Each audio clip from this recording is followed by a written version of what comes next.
gente vai falar de erros brasileiros, los errores brasileiros. São erros que nós brasileiros cometemos muito, mas muito dentro do espanhol.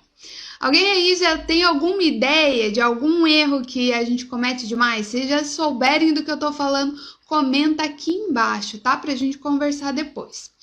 E aí, gente, esses erros tem diversos. Na verdade, tem muitos erros que a gente comete dentro do espanhol na tentativa de usar o português, sabe? Essa muleta. Então, a gente acaba cometendo vários e vários erros porque a gente não conhece a estrutura do espanhol. Isso é uma coisa que eu falo direto. Não adianta aqui ficar decorando regra, não adianta ficar preenchendo 1000 conjugações verbais se você não conhece a estrutura do idioma. E aí tem muita gente que fala, mas nem precisa estudar, dá para estudar de qualquer jeito, só vendo aqui uma série aqui, uma outra ali, pega um videozinho aqui, dá tudo certo. Não dá certo, porque a estrutura do idioma é outra, é totalmente diferente. E é isso que você tem que incluir nos teus estudos para realmente ter uma boa fluência, para realmente conseguir conversar com os hispanos, tá? Isso é a dica aqui da aula, estude sempre a estrutura para não cometer esses erros. E tem muitos desses erros que eu vou mostrar aqui para vocês, são erros realmente de gramática, erros ali de palavras, de vocabulário. E uma coisa que eu quero deixar aqui muito claro é que todas essas dicas pontuais que eu tô passando para vocês, de palavras específicas, de regras específicas, não adianta nada se você tá estudando errado. Não adianta nada se você não tem um método de estudo. Então, essas são dicas para agregar, para evoluir, para você andar mais rápido na tua fluência. Mas só essas dicas não funcionam. Tem que estudar, tem que realmente ter um bom método para alavancar, para evoluir o teu espanhol. Beleza, gente? Bora começar com o primeiro erro que, nossa, todo brasileiro comete esse erro. Uma das coisas que vocês têm que ficar muito de olho é que no espanhol não existe SS. Não existe. Então, tem várias palavras que são iguais, o som é muito parecido, mas na verdade não usa o SS. Separei alguns exemplos aqui para vocês. Por exemplo, possível. Em espanhol é posible, mas esse si não é 2 S, é um S só. Porque no português tem essa história de S com som de Z.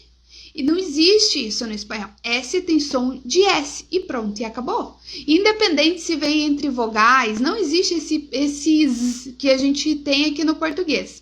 E aí o que acontece? A gente fica meio com medo de usar no espanhol um S só e ficar com som de Z e acaba colocando 2 S, mas não existe.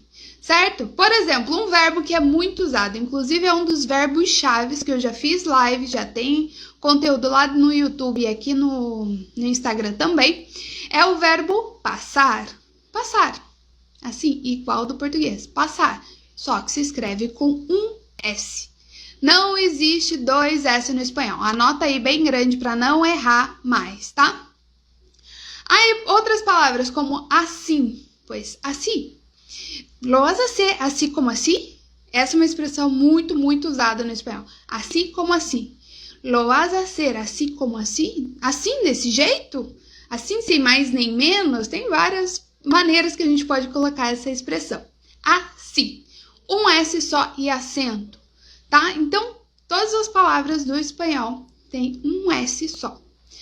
Outra coisa muito importante é que não existe C cedilha, não existe. Isso é muito engraçado, porque teve uma vez que eu estava trabalhando num congresso e um dos meninos que estava apresentando um trabalho veio me perguntar, eu estava trabalhando de tradutor, e ele veio me perguntar, pues, ¿qué es esta C con una colita? Esta C com una colita, que é tipo uma cola como rabo, um rabinho. O que é esse C com um rabinho? E daí eu comecei a chorei de rir, eu nem conseguia responder ele na hora, porque eu nunca tinha escutado uma pessoa falar um nascer com uma colita. E não existe esse C cedilha. E daí eu fui explicar para eles que da mesma forma que para nós não existe lá N, que para nós é um N com um tio, eles têm um C com um rabinho, que é o que do português e eles chamam desse jeito, tá? Então não existe palavras como açúcar e em espanhol açúcar, com la Z, com Z, açúcar, tá?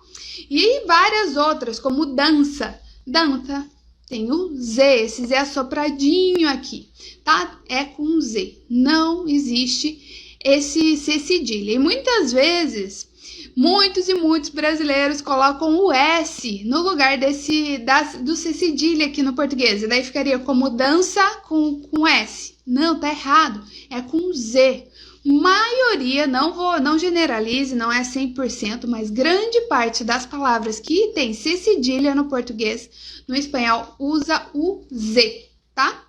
Então, fica de olho que também é na pronúncia do Z, porque não existe esse som do vibrado, assim, do Z, não existe. Tem som de S. Então, dança, sapato, zanahoria, sempre dessa forma, com som de S. Certo, gente? Anotado aí a primeira dica de 2 letras que não existem no espanhol. Bom, o SS não seria uma letra, né? Seria esse doble S, não existe. E C cedilha não existe. Certo? Vamos para a segunda? Segundo erro super cometido pelos brasileiros. Quando a gente vai falar com uma pessoa, a gente vai concordar na negação no português, do tipo, eu não gosto desse cinema. Eu também não. Também não. Dessa maneira que fica no português. O que acontece? A gente traduz no pé da letra, esquece total da estrutura do espanhol e coloca o también no. No se puede, no se puede. Se también no não é usado dentro do espanhol. Eles vão entender. Alguém com muito boa vontade, sim, vai te entender, mas tá errado. Existe o también, sim, existe. Existe o no, existe no espanhol, mas não se usa junto. Você não concorda com uma negação usando también no, tá? Como que você vai falar? Pues, a mí no me gusta este cine. A mí tampoco. A mí tampoco. Tampoco. É essa palavra que significa o também não do português. E, nossa, gente, esse é um dos erros mais clássicos que tem. Essa mania de traduzir as coisas no pé da letra porque é parecido, porque existe o también e porque existe o no, coloca tudo junto, mas não é assim. Tampoco, a mim tampouco. E essa palavra, ela até existe no português. Eu não sei se vocês usam esse tampouco. No português existe. Eu conheci primeiro no espanhol para depois saber que ela existia no português. Eu não uso, nunca usei no português, nunca. Mas ela tem o mesmo significado. A diferença são as famosas palavras com diferença de frequência de uso, que eu sempre faço várias lives, vários conteúdos para vocês. Tem palavras que são parecidas ou iguais, que são mais usadas no espanhol ou mais usadas no português. Eu não uso tampouco no português, mas o tampouco no espanhol é obrigatório. Não tem como você usar esse también no, certo? Então essa é a segunda palavrinha, essa tem que estar assim, com luzes neon para você lembrar dela. Toda vez que você vai concordar na negação, eu não uso también no, usa tampouco. Beleza, gente?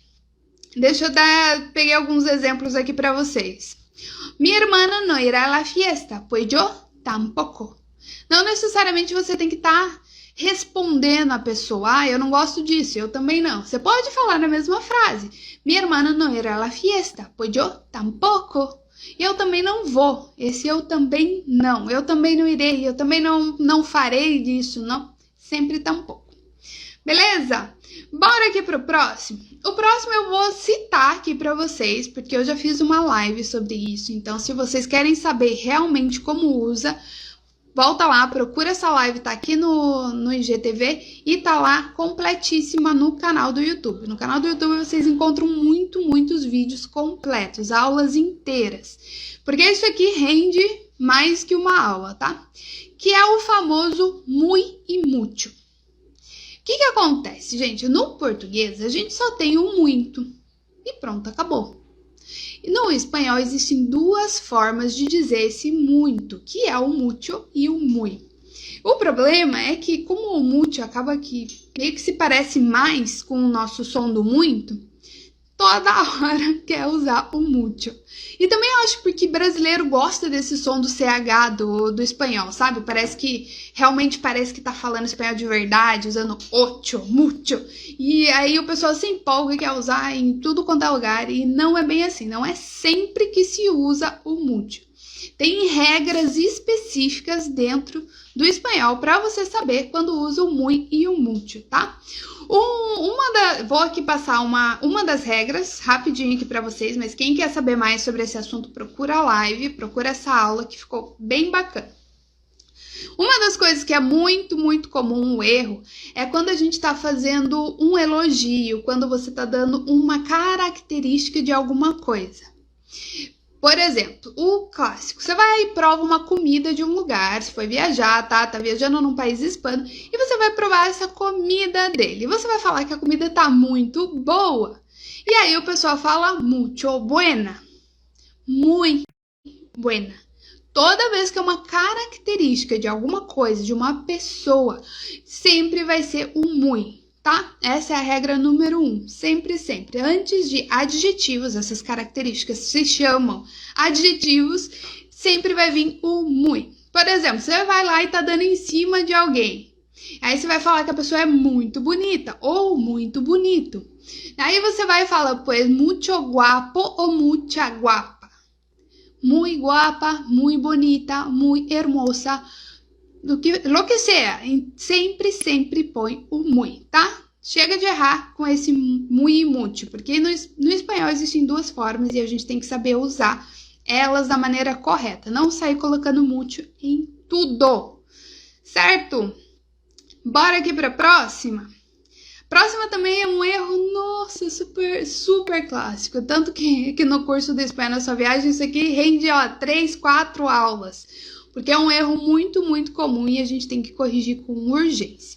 Então aqui, gente, no espanhol, existe o verbo estar e existe o verbo ter, que no espanhol é estar e tener. E aí o problema é que a maioria dos brasileiros querem usar da mesma maneira que se usa no português. Um exemplo aqui, quando você tá com calor, o que você vai falar? Eu estou com calor.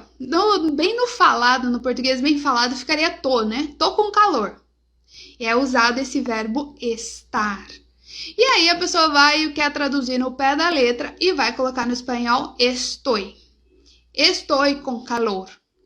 Não existe, não é usado dessa maneira no espanhol. Se usa o verbo tener, que é o ter, do tipo tenho calor, eu tenho calor. Ficaria assim. Então, ficaria, tengo calor. E isso se usa para muitas sensações que existem no espanhol. Calor, sede, fome, sono. Então, por exemplo, pues eu tenho sed. Eu tenho sede. Ficaria no português bem estranho, né? Se vocês separarem, muitos nativos aprendendo português, eles cometem esse erro no português também. É muito comum. Então, eles falam assim, tenho fome. Vamos comer que eu tenho fome. Eles falam direto dessa maneira, quando eles estão aprendendo português. Porque eles também traduzem ao pé da letra. E não é assim. Essas sensações no espanhol é sempre o verbo tener e não estar, tá? Então, anota aí que esse uso também é muito. O tempo todo você vai falar alguma sensação. Eu tô com fome, tô com frio, tô com calor. Pues tengo calor, tengo frio, tengo sed, tengo hambre, tengo sueño, que é do tipo, eu tô com sono, tengo sueño. E é assim que se fala no espanhol. Isso é muito, muito importante, porque são frases do dia a dia, são muito simples, são frases básicas que a gente usa o tempo inteiro e não dá para ficar errando. Então, anota aí que esse uso do estar e tener no espanhol é diferente, tá? Certo, pessoal?